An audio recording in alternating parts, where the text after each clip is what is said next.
বস বস কি করছিলেটা কি? জেনে শুনে পাহাড় থেকে লাফ দিচ্ছিলে? তোমরা মোটু পাতলু কোথায় চলে গেল? বস মোটু পাতলু এখানে কোথায়? এখানে তো ছিল, এখন আমার পেছনে ছিল, ওরা আমাকে মারছিল। বাদ তুমি কি দিনের বেলায় স্বপ্ন দেখতো? এখানে তো তাও মতো পাতলু নেই। তাহলে আমাকে মারছিল কে? তোমাকে কেউ মারছিল না, তুমি নিজে নিজেই পাহাড় থেকে ঝাঁপ দিতে যাচ্ছিলে। আর কি করবো, মোটু পাতলুর ভয় এত আমাকে জ্বালাতন করছে যে রাত দিন শুধু আমি ওদেরকে আর ওদেরকে দেখতে পাচ্ছি। বাদ টেনশন নিতে নেই, দিতে হয়। হ্যাঁ বস, হ্যাঁ এতদিন মোটু পাতলু তোমাকে ভয় দেখিয়েছে, এবার তুমি ওদের এত ভয় দেখাও যেন ওরা পুরপুরি নগর ছেড়ে পালিয়ে যায়। কিন্তু কিভাবে, এটা কিভাবে সম্ভব? আলে এমন কিছু কলো বট দাঁতে মতো পাতলো ভয় পায়। ভেরি গুড, এখনই আমার সদের মাথায় একটা তুফানি আইডিয়া আসছে।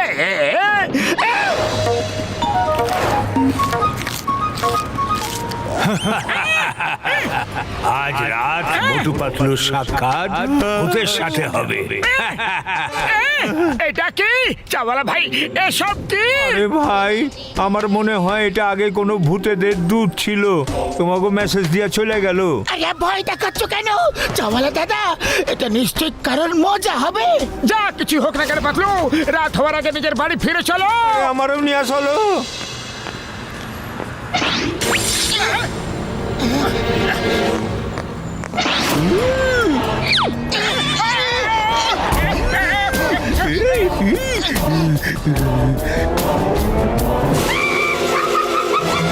আরে পাতলু, ওটা সত্যি সত্যি ভূতেদেরই মেসেজ ছিল। নাও, এখন সামনাসামনি দেখা হয়ে গেল, পালাও।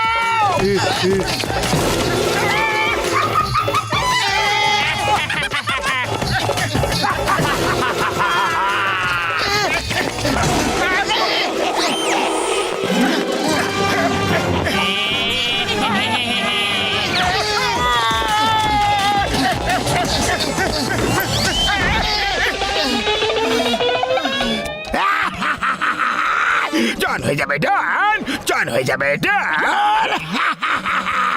মোটু পাতলুর মুখে এত ভয় দেখে কি শান্তি না পাচ্ছি আমি।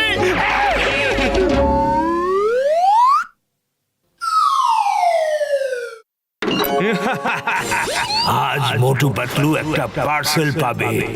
আরে পাতলু, মনে হচ্ছে এই ভূতেরা তো হাত ধুয়ে আমাদের পেছনে পড়ে গেছে।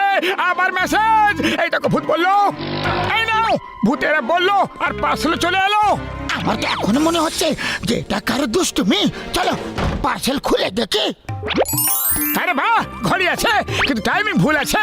দেখো এখন টাইম কি হচ্ছে আর ঘড়িতে কটা বেজেছে। আমি এক্ষুনি এটাকে ঠিক করে দিচ্ছি।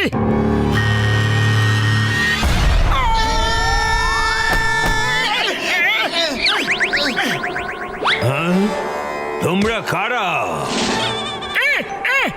যমরাজ দাদা, আমরা মোটু পাতলু। এখানে কিভাবে এলে? বোম ফাটলো আর আমরা চলে এলাম। আরে এখনো তোমাদের সময় হয়নি, হঠাৎ কিভাবে চলে এলে? কোনো কাজকর্ম নেই নাকি? মুখ উঠিয়ে চলে এসেছো, যাও ভাগো এখান থেকে, যাও।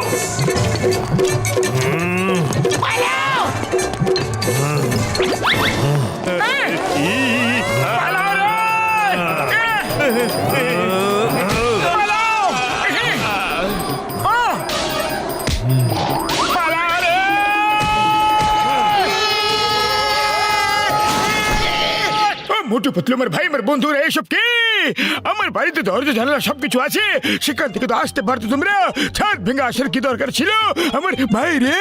আর জিজ্ঞাসা করো না বড়দা, খুবই কষ্টের গল্প।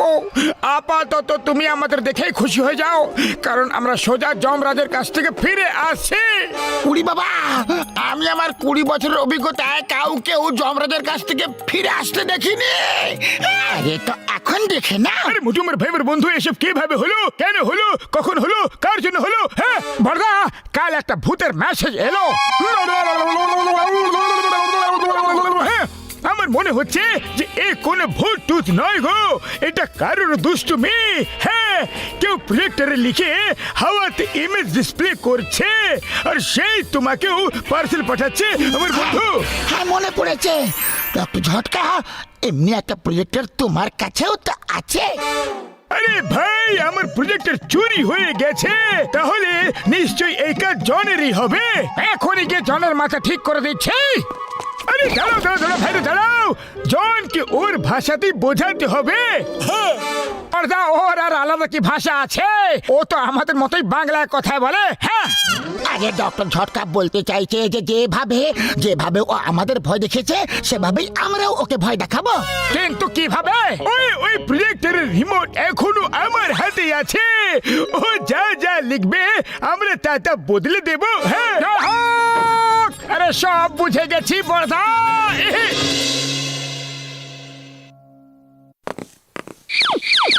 বাস বাস, ওই যে মোটু পাতলু। তাহলে এবার তামাশা শুরু করে আর দু চোখ ভরে মজা দেখে। মোটু পাতলুর বাড়িতে আগুন লাগবে। আরে এটা কি হচ্ছে পাতলু? এই তো ভূতেরা বেঁচে থাকে কঠিন করে দিচ্ছে আমাদের। আমাদের ক্ষমা করে দাও, আমরা কোনো রকম ভুল করিনি, কিন্তু কোনো ভুল ছাড়াই তোমাদের কাছে ক্ষমা চাইছি। আমাদের ক্ষমা করে দাও। মতো চলো শীঘ্রই বাড়ি গিয়ে দেখি, সত্যিতে যদি এরকম কিছু একটা হয়ে যায় তাহলে আমরা কোথায় থাকবো? প্ল্যান চেঞ্জ, আগুন এবার জনের বাড়িতে লাগবে। বাস বাস, এটা আবার কি হলো? তোমার লেখা কিভাবে বদলে গেল?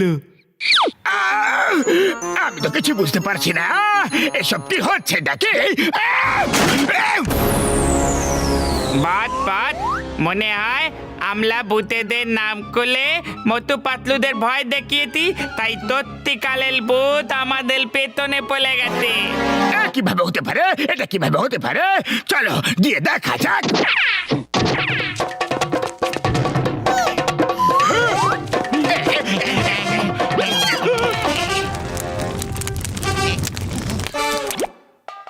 আরে এইসব কিভাবে হয়ে গেল?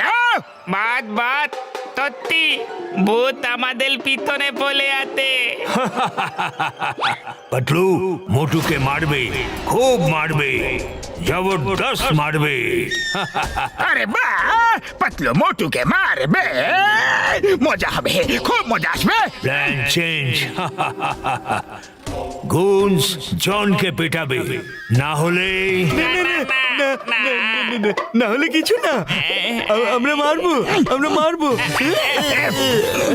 না, আরে মেরো না, তোমরা আমারই লোক। আরে তোমরা আমাকে কেন মারছো? ছেড়ে দাও। বাবা গো, বাত বাত, ভূতেলা তখন বলেতে তখন তো পেটাতেই হবে।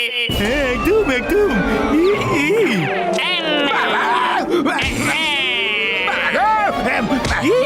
ছেড়ে দাও। ভলিবল বানিয়ে দিয়েছো, তখন ফুটবল। মোটু পাতলুকে জঙ্গলি কুকুর কামড়াবে। এবার আসবে আসল মজা, মোটু পাতলুকে জঙ্গলি কুকুররা কামড়াবে। শেষ, মোটু পাতলুর খেলা শেষ। কিন্তু এসব কে লিখছে? আমি তো লিখছি না। প্ল্যান চেঞ্জ, এবার জনকে জঙ্গলি কুকুর কামড়াবে।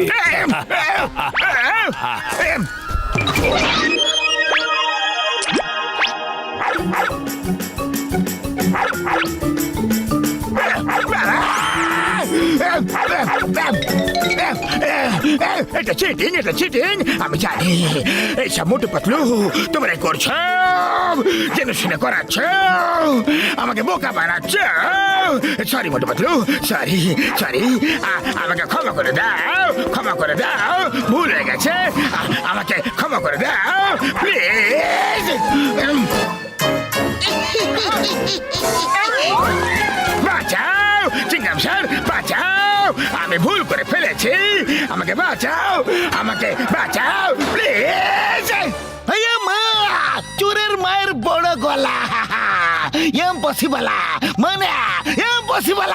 কি হয়েছে জনা, কি ভুল করেছ শিগগিরই বলা। বলছি বলছি জঙ্গলি কুকুর আমাকে কামড়াতে আসে, আমাকে বাঁচাও, আমাকে বাঁচাও। আরে জন কেমন আছো? এখন তো আরো মেসেজ আসা বাকি আছে। ডগসরা জনকে কামড়ে আইনগত অপরাধ করেছে, এদের জেলে পুরে দাও জনের সাথেই। সরি সরি ভেরি সরি, ভুল হয়ে গেছে, ভুল হয়ে গেছে, ক্ষমা করে দাও, ক্ষমা করে দাও। ডগদের জেলে ঢুকিও না।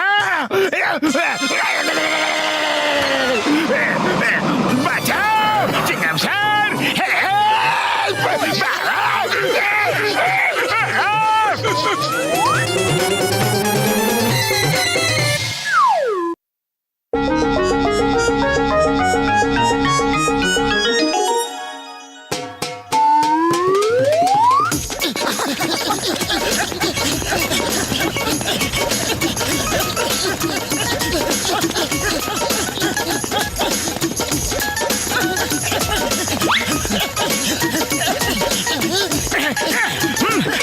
আরে পাতলু, এই জন কেন ইলেকশন দাঁড়ালো?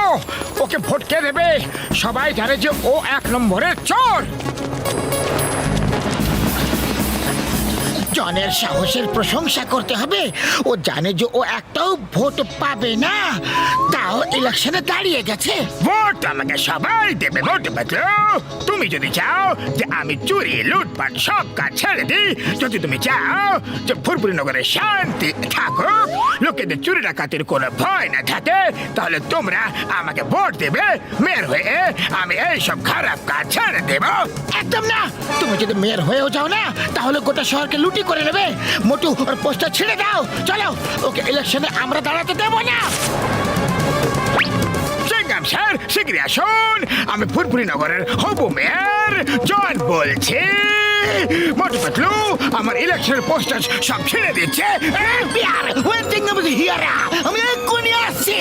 মোটু পাতলু এবার দেখবে আমি তোমাদের জেলে পাঠাবো।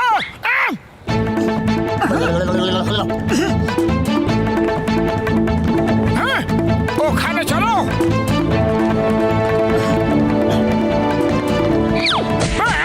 বাঁচাও, হেল্প! সিংগাম স্যার শিগগিরই আসো, শিগগিরই এসে আমাকে বাঁচাও, ডিউটি পুরো করো। সিংগাম স্যার বাবা গো! এই মোটু পাতলু, এখানে কি হচ্ছে? বলো বলো বলো বলো বলা। মেয়র সাহেবের ফোন এসেছিল। আমার মানে পুরপুরি নগরের হবু মেয়র জনের ফোন এসেছিল। তোমরা ওনার পোস্ট ছেড়ে দিচ্ছ কেন? চিংগাম স্যার, মেয়র জন ফোন কিভাবে করবেন? উনি তো ইলেকশনের কাজে খুব ব্যস্ত। একজন লোক নিজেকে মেয়র জন বলছে, ও মেয়র জন সেজে সবাইকে বোকা বানাচ্ছে। তুমি ওকে অ্যারেস্ট করে নাও, অ্যারেস্ট করে এখনই। কোথায় সেই নকল মেয়র? চটপট ধরে নিয়ে এসো। মোটু, ওই নকল মেয়রকে নিয়ে এসো। এ তো কোনো দিক থেকে জন বলে মনে হচ্ছে না। এ কে কে কে কে কে কে কে? দেখবে এখনই চিৎকার করবে যে আমি জন। আরে আমি তো জন। সিংগাম স্যার এদের অ্যারেস্ট করে নাও। আগে তো আমি তোমাদের অ্যারেস্ট করব। নকলা, ডুপ্লিকেটা, কোনো দিক থেকে জন বলে মনে হচ্ছে না। চলো, ইউ আর আন্ডার অ্যারেস্ট। গলিতে গলিতে চিৎকার করে বলো আমাদের জন এক নম্বরের জন। জিতবে ভাই, জিতবে, আমাদের মেয়েরই জিতবে, জিতবে ভাই, জিতবে, আমাদের মেয়েরই জিতবে। জন এক নম্বরে জন। মোটু পাতলু, তোমরা আমার জন্য লোকেদের থেকে ভোট চাইছো? ওহ, থ্যাংক ইউ। আপনি একদম চিন্তা করবেন না, আমরা ওই জনকে একদম জিততে দেবো না। আর এই সময় তো ও জেলে থাকবে। জিতবে ভাই, জিতবে, আমাদের জনবাসী জিতবে, জিতবে ভাই, জিতবে, আমাদের জনবাসী জিতবে। জিতবে ভাই, জিতবে, আমাদের দনি জিতবে। আরে এই জনের সাথে হেরাফেরি কি করছে? এ হেরা সিং, তোমরা জনের সাথে কি করছো? কি চিনগাম স্যার জনকে প্রোটেকশন দিয়েছে। প্রোটেকশন? তাও আবার জনকে? জেলে যেতে যেতে আমার চেহারা ঠিক হয়ে গিয়েছিল। চিংগাম স্যার বাবাটা বুঝতে পেরে গিয়েছিল যে তোমরা মেরে মেরে আমার চেহারা বিগড়ে দিয়েছ। এই জন্য উনি আমাকে পুলিশ প্রোটেকশন দিয়েছেন। এবার আমি ইলেকশন জিতেই দেখাবো। আর এইভাবে আমি গোটা ফুরফুরি নগরের নকশাই বদলে দেব। আগামী দিনে উন্নতি, আনন্দ এবং খুশির সময় হবে, এটা আপনারা সবাই দেখে নেবেন। Thank you very much. Mayor সাহেব জিন্দাবাদ! মেয়র সাহেব জিন্দাবাদ! মেয়র সাহেব জিন্দাবাদ! এবার মেয়র পদের জন্য ইলেকশনে দাঁড়ানো মিস্টার জন ছোট্ট একটা স্পিচ দিয়ে দেবেন please mister John. Number one, আমি তোমাকে বলেছিলাম যে কমলপুর গিয়ে কোনো ভালো দাদা নেতা ভাইয়ের কাছে স্পিচ লিখে নিয়ে এসো। ভালো, তুমি স্পিচ লিখে এনেছো না? বস খুব ভালো স্পিচ লিখেছে দাদা ভাই, পড়ে দেখো আর দেখবে বস, লোক একদম খুশি হয়ে যাবে আর তোমাকেই ভোট দেবে।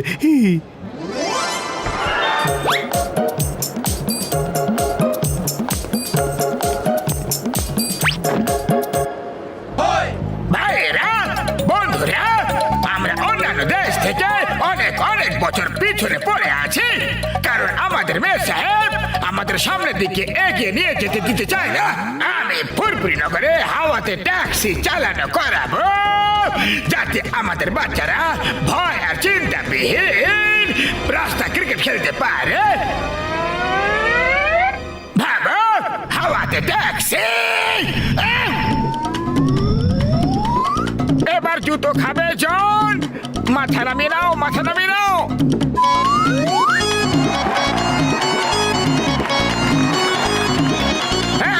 আমি শহরের বাতাসে ট্রেন চালানো করাবো, যাতে আমাদের বাচ্চারা ট্রেনের ট্র্যাকে রোলার স্কেট চালাতে পারে বিনা ভয়ে। না বাস, না ট্রেন, ট্যাক্সি, কোনো কিছু নিচে চলবে না, সব হাওয়াতে চলবে, হাওয়াতে। এবার তো জুতোর বৃষ্টি হবে হবে। ইনি তো চমৎকার মেয়র হবেন। ভাই, আমাদের মেয়র কে হবেন? জন হবে ভাই, জন হবে। আমাদের মেয়র কে হবেন? জন হবে ভাই, জন হবে। বাস বাস, অনেক হয়েছে, একটু বেশি বলে ফেলছো। ইলেকশনের পর খুব মার পড়বে। বাড়িতে বাড়িতে তেলের কুয়ো খুঁড়িয়ে দেব। ফুরফুরি নগরের মাটিতে অনেক তেল আছে, সব বাড়িতে প্রতি মাসে 10-10 কিলো সোনা পাঠিয়ে দেব আমি। ফুরফুরি নগরের নিচে সোনার খনি আছে।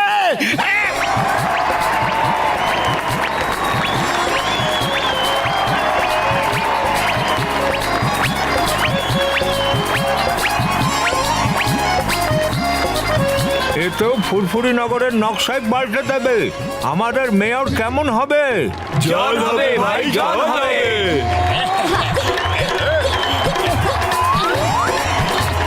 গোটা ফুরফুরি নগর জনের সাথে আছে। যদি জন মেয়র হয় তাহলে ও পুরো ফুরফুরি নগরকে লুট করে খেয়ে ফেলবে। এবার আমাদের মেয়র সাহেব আপনাদের ভোট অফ থ্যাঙ্কস দেবেন। আমার বন্ধু এবং ভাইয়েরা, আপনাদের অনেক অনেক ধন্যবাদ। Thank you, thank you. Election জিতে গেল। আরে এটা কি হলো? জন ইলেকশনে জিতে গেল আর মেয়র সাহেব পুরোপুরি ভাবে হেরে গেল। মোটু পাতলু, আমি তোমাদের সাথে শেষবারের মতো দেখা করতে এসেছি। আমি শেষ হয়ে গেছি। Anyway, thanks. তোমরা শেষ সময় পর্যন্ত আমাকে সঙ্গ দিয়েছো।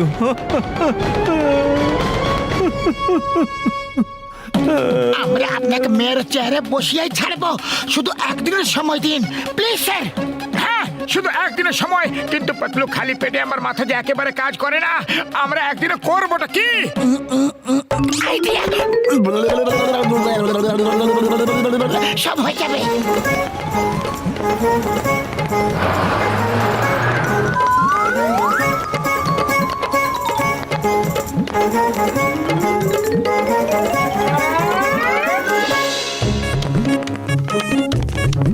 মেয়র সাহেব, আপনি বলেছিলেন আমাদের সবাইকে প্রতি মাসে 10-10 কিলো সোনা দেবেন, তাই আমরা সোনা নিতে এসেছি এখানে। তারপর আপনি আমাকে এটা বলুন যে আমার বাড়িতে তেলের কুয়ো কবে তৈরি হবে, ট্রেন হাওয়াতে কিভাবে চলবে, ট্যাক্সি হাওয়াতে কিভাবে চলবে, ওদের স্ট্যান্ড কোথায় হবে।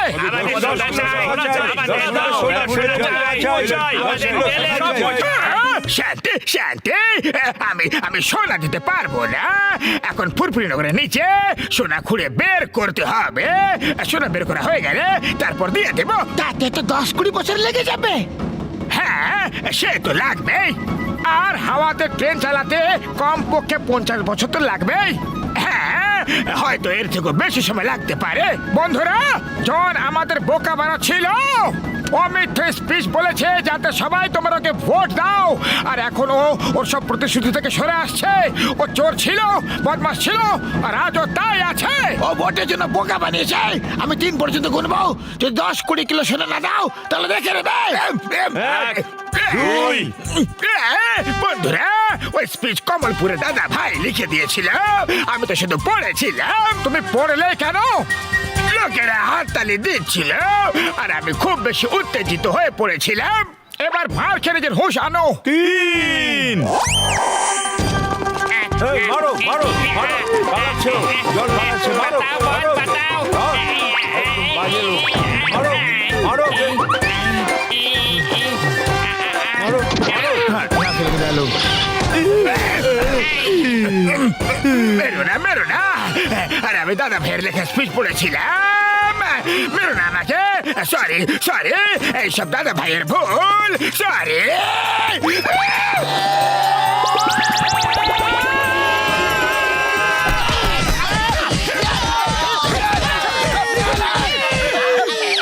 মেয়র সাহেব, এই চেয়ারের আসল অধিকারী হচ্ছেন আপনি। মোটু পাতলুর সাহায্যে জনের আসল চেহারা সবার সামনে চলে এসেছে। এবার আর কোনোদিনও মেয়র হওয়ার স্বপ্ন দেখতে পারবে না।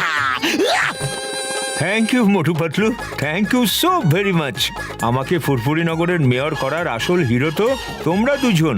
আমাকে সাহায্য করার জন্য থ্যাঙ্কস ওয়ান্স এগেইন।